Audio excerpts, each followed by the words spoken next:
दरबार की हम तो जात है सुना दे भाई तो हर सने गुरु महाराज हम जात है तो हर चर्चा सुने हमार बेटा बेटी घर दुआर खेती बाड़ी का रक्षा थी करिया।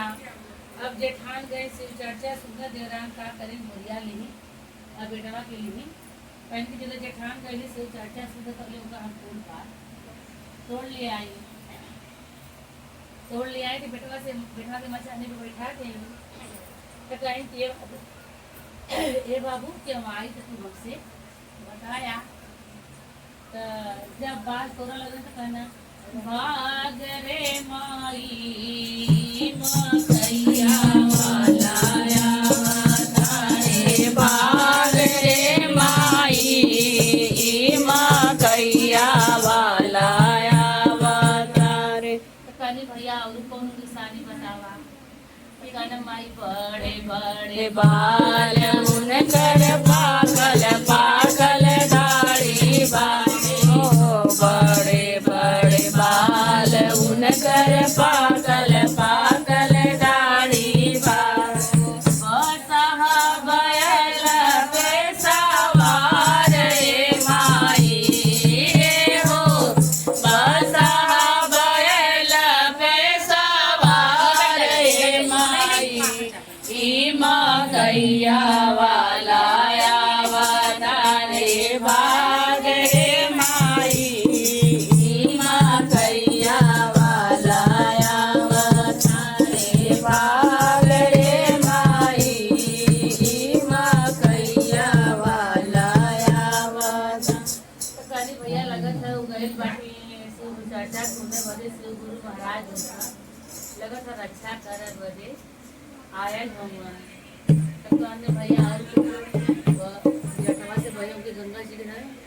जटवा से बहे उनके गंगा जी के जटवा से बहे उनके गंगा जी के धारा हो जटवा से बहे उनके गंगा जी के धारा हो बलरा दुई जिया के चांद माई हो लीलरा दुई जिया के चांद माई मकैया वाला अवतारे भाग रे माई मकैया वाला अवतारे।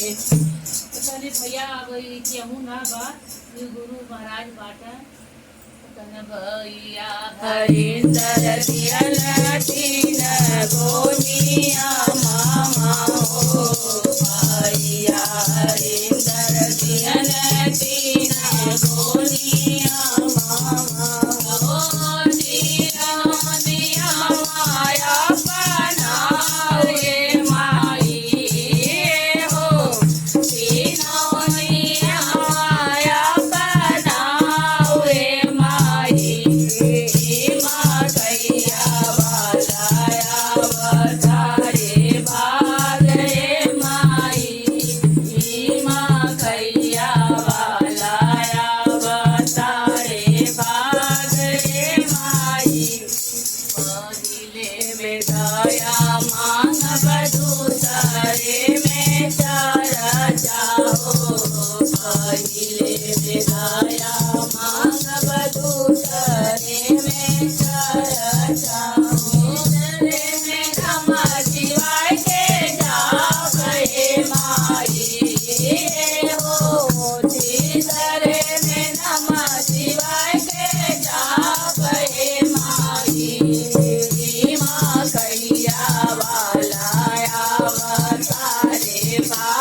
वैसे शिव गुरु महाराज सबका रक्षा करा। बोलो शिव गुरु महाराज की जय हो।